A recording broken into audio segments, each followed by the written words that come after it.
Adventure in Pipeman on W4CY Radio.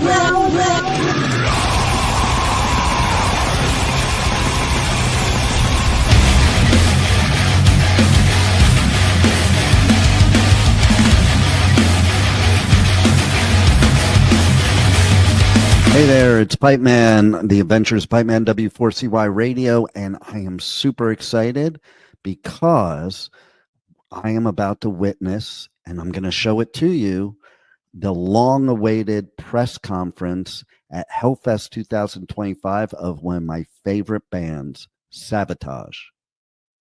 Check it out.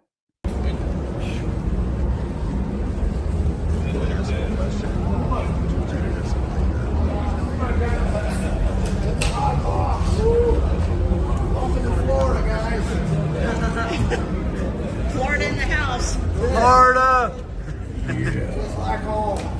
First things first. First things first. Do I owe anybody any money? No. Bonjour. Merci. Hellfest. Merci. Thank you very much. Je suis Dawn of the Underground, and I'm working with All Rock here at this festival. I'm from Florida, USA. How does it feel? Well, two things. One, I thought it was hot in Florida. Apparently I was wrong. France wins, hands down. As far as Hellfest, how does it feel to be playing one of the most amazing festivals of all of Europe? How's your experience been here? Well, so far, it's been amazing. You see this festival every year, and you imagine what it would like to be here just as a fan. And you watch the bill that would come up, and they see each night has 4 bands that could headline any other festival on the planet. And not that we had known a year ago from now, we really didn't even know Savatage was going to be playing. It's like we had always hoped, but it wasn't a reality. So when you saw this festival, you just would say it'd be actually fun to go there. Now to be here and be playing, it's a real great feeling, and we can't wait to see what it's going to be like in a couple hours. I think the fact we're playing any festival is pretty amazing right now. But I was able to walk around these grounds today, and this place is awesome. It is set up so well. I can't believe how big it is, how cool it is. Everybody seems to be having a great time, and yes, it's wicked hot here. So we're going to have a good show later. But heat aside, we're going to be awesome. Hi guys, Eamon from Eon Music in Ireland here. I was speaking to 2 lovely gentlemen in the middle earlier, and we were chatting about the lineage of the great guitar players in Savatage. So this is a question for you, Al. What's it like for you to be playing those killer leads, gutter ballet, stuff like that? It must be amazing. Well, first of all, Chris Oliva, remarkable talent, amazing guitar player. I never had the privilege of meeting him, but to study his work is one of the highlights of my musical life. Now, as far as the solo goes, we have a deal. Chris Caffrey was, I'm going to use the word, not student, but you were brother to Chris Oliva, and you were in the band with them touring, so he is responsible for the amazing, daunting task of trying to replicate Chris Oliva's work, so I'm going to give him all props on that one. You know, my job when we're playing those songs is to try to replicate his rhythm guitar playing and John Oliva's rhythm guitar playing. Very unique, very, very difficult, because John Oliva played left-handed upside down. You know, so when you're trying to actually play Handful of Rain correctly, it's not as easy as it seems. You know, and you know, as a rhythm guitar player, that's 80% of my job, is to make a foundation for the singer, to have a real solid platform to deliver the song. You know, it's all about serving the song these days. But studying Chris Oliva's work has been just absolutely fantastic. Hi guys, I'm Neil from Total Rock in the UK. There's been talk of new material from Savatage. What can you tell us? We got a lot of songs in the can right now, a lot of demos. John's been cranking them out. There is a lot of material. There's more material coming. We do plan on doing another album, but we don't have a timeline on it. Right now our focus is to get out and play live, kind of get back into the saddle, so to speak, and that's what we're doing. We so far the tour's been great. A lot of fans, a lot of happy faces, a lot of people singing along. So that's where our focus is now. We do have something in the works, but there's no solid time or date when it's going to come out.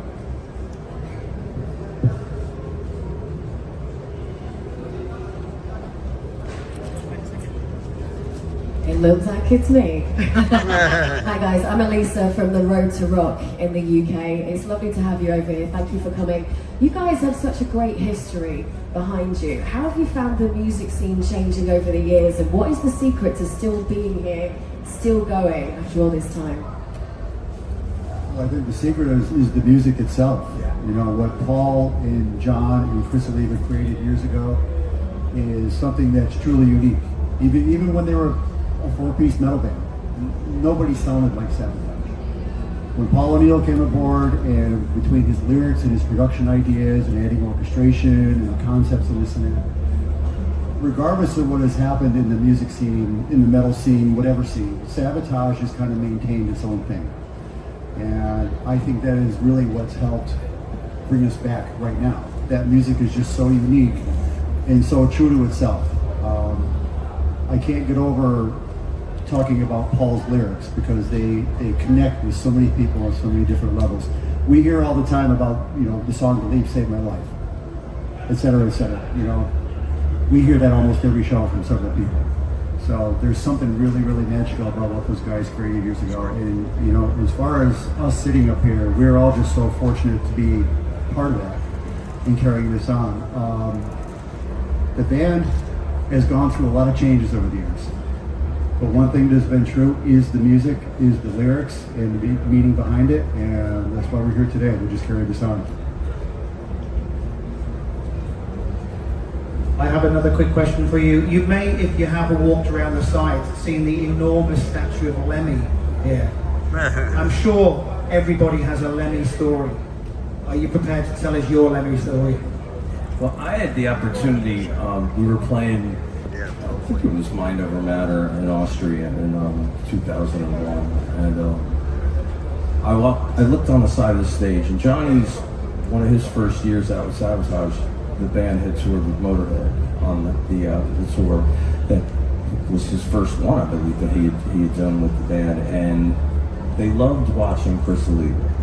And Phil and Lemmy came up to me after the show and they said, "Look, we watched you playing and there's a ghost in you." And they said, "There's only been 11 people in the past that have ever played on stage with Motorhead. We'd like you to be number 12. So that night I got to go in the dressing room and sit down with them and have a shot of Jack Daniels. I think I did Killed by Death, and I got on stage for them, and it was a really great experience. So those guys were really nice. I saw them a lot on the road, so they're really cool. They're great guys. Yeah, my first, Savatage's first European tour, we opened for Motorhead. And I'll never forget, our gear showed up like an hour before we're supposed to play. There's 4,000 kids chanting Motorhead. I'm getting Deutschmarks bounced off my freaking head, and we haven't played a note. And so we went into the dressing room and we grabbed the set list and just totally ripped it up. It was like, okay, we can't do this shit, and we ain't get out of here alive. So we started with City Beneath the Surface, and as soon as Chris came out there and did Eddie Van Halen hammer-offs, the crowd started smiling. And after the first night, the guys, you know, when you're in an opening slot, it depends on who you're opening for. Sometimes you don't get a whole lot, and sometimes, you know, they help you out. And Phil loved Chris, and so did Lemmy, and so they were just like, whatever you guys need, just ask. So it immediately turned into like a friendship, and we had a great time. It was on the Orgasmatron tour, and it was our first experience in Europe, and we're opening for these guys, and they literally, he was so nice to us that literally anything we wanted, we needed extra time for sound check, no worries, because it's Motorhead, you know. As good as you are, you're not going to be Motorhead. And Lemmy was sweet to us, and I'll never forget that, because we'd always see him at festivals and stuff, you know, on different bills and stuff. Just a kind of soul, yeah, just a great guy. Dawn from All Rock. You had said about turning up the set list. When you're in a European festival compared to an American festival, do you switch up your set list based upon the crowd? And what is your experience with U.S. versus European audiences? Yeah, well, with the with Spotify, we can use analytics to kind of figure out what's popular here, what's popular there, what's popular there. So we do mix the setup according to what's listened to the most. As far as the states go, right now we're focused on Europe. So we get through this next year, we have a whole bunch of stuff planned. So this is just a kind of a test of waters to see if this would work, and it's worked way better than we thought it would. So next year there's going to be a lot more dates and a lot more stuff going on. Thank you. Was there up there? Was there a chance? Did you ever think you'd get here back to being Savatage, given that the success of TSO, or did the success of TSO prevent Savatage from reforming faster? Look, I always told people that my crystal ball stopped working, so I was just waiting. I was so confident, and I don't know how, that it would happen again, just because, as I said, the music is that strong, and I knew what the fans were like by being a fan. It's like that music never left me when we stopped playing. It was in me stronger than ever. So when I saw the younger kids online, I was like, this music is growing, and I would talk to people. Like my Facebook page first, it went over a couple 100,000 likes on my music page, and it was 20,000 in Syria, and it was 40,000 in Egypt, and it was just all over the world. I was seeing all these people didn't know Trans-Siberian Orchestra. They knew Savatage, they knew that music. So it was like, I was just hoping that one day we'd be able to get back out and be to the places we've never went to before. And this year we went to Argentina and Chile, and we never had a chance to go there. We've never had a chance to be here. So my, sitting there rubbing the rabbit's foot, it kind of worked, and we're back out. I think you got to understand the success of TSO was as much a surprise to us as it was to anybody. We did not expect that to happen, but it did. And you can't fault John and Paul for taking that on, because TSO has become just a huge hit in America. Along with that is the Savatage fan base. They never gave up. Never. We haven't played properly, done a proper tour in 23 years, but we've been hearing this ever since the last show we did back in 2002. So we knew that the interest was there, but seeing this happen the way it's happening right now is nothing short of encouraging. We're all just so excited to get back over here. Excited for new music in the US, so what can you tell us? Well, like I said before, we got a lot of music that's in the can. Demo's done, and John's still writing on things. We're still writing stuff. So we don't have a date set in stone, but we're going to do a more extensive touring than we did this year. We're looking to hit Asia, do more South America dates, get into Mexico, definitely come back and do the European festival run. So there's just going to be a lot more live dates coming up next year. And now that we're out, we can kind of, get some better slots. There'll be openings, we barely got a bus. That's how late. We started calling in November to get a bus for June, and they were like, what are you, crazy? You ain't getting a bus. So, it was decided a little late, but it was decided, and here we are. Next year's going to be even better. I'm glad you're here. Hi, I'm Bahar from Turkey. So I'm kind of representing the Turkish fans. So they would kill me if I wouldn't ask you. Would you consider in your, next tour, your next time touring Europe, would you consider visiting Turkey as well? Because we were never able to, see you over there. No place is off the table. So, yeah. I think with the reaction of what we've done so far, there's a lot of possibilities ahead of us. We got to take this day by day. Chris says that all the time, but it's absolutely correct. We don't really know yet, but things are looking very good. We've done really well in this run so far. I think it's going to open up some real opportunities for us in the future. Hi guys, me again. With your work with TSO, and you're saying you're working on some new material, could we possibly see some collaborations with people that have been in that area? Well, right now, like Jeff just said, and I said, we're going day by day on all this. What is going to be in the future of Savatage is going to be what happens next. You know, it's like we can't even exactly say that right now. I know it sounds a little Spinal Tap-ish, but it's like we're just happy to be back. You know, like I said, a year ago, I didn't know I would be sitting here playing with Savatage. So to ask who we may be working with, what we may be doing, it's like that, to me, is the furthest from my mind. I'm sitting here just the happiest kid in the world because my band's back. So When you mean collaborating, you mean with TSO people? Musicians in general? Absolutely not. No. This was started out as a 4-piece band in Tampa, Florida, with the chemistry built in, and it grew up into what it was with when I joined last. You know, I'm the new guy in the band 30 years later. And with Paul O'Neill, and the chemistry that exists within this group of people is unmistakable. One more element comes from the outside, it ain't the same chemistry. You know? So, we're talking a lot about the future. I'd like to ask you about your immediate future, and I'm talking about once you play your set, you're going to stick around, see some of the bands, you're hanging around for Hellfest for the weekend, or no, or just for unfortunately, today? we're gonna, as soon as we hit our set, we gotta jump on a bus and make it to where we're going, Brussels. Yeah, we got to go. Grasshopper. Yeah, we got. And we're barely gonna slide in, you know. So I know that we'll finish up, we'll towel all off, you know. But unfortunately, we won't have a chance to stick around and watch some amazing talent that's going. I mean, to be on the same bill as Steve Ian, Joe Satriani, you know, Joe Bonamassa with his band, you know, Scorpions, Priest, and of course, you know, Petrucci and company. You know, we'd love to stay all night and hang out and witness this, to be part of this. But dude, we got to get to Grasshopper real quick. Maybe one of the last questions?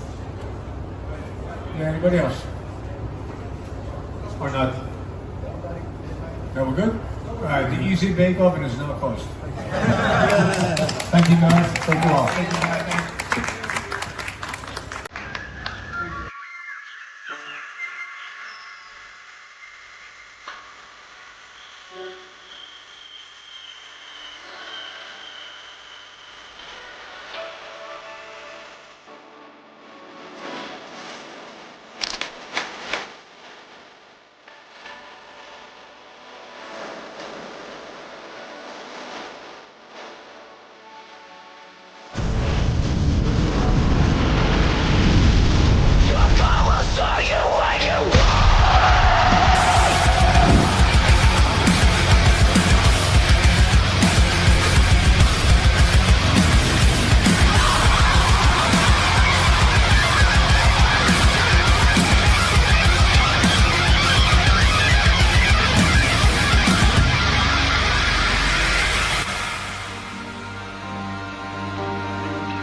Thank you for listening to the Adventures of Pipeman on W4CY Radio.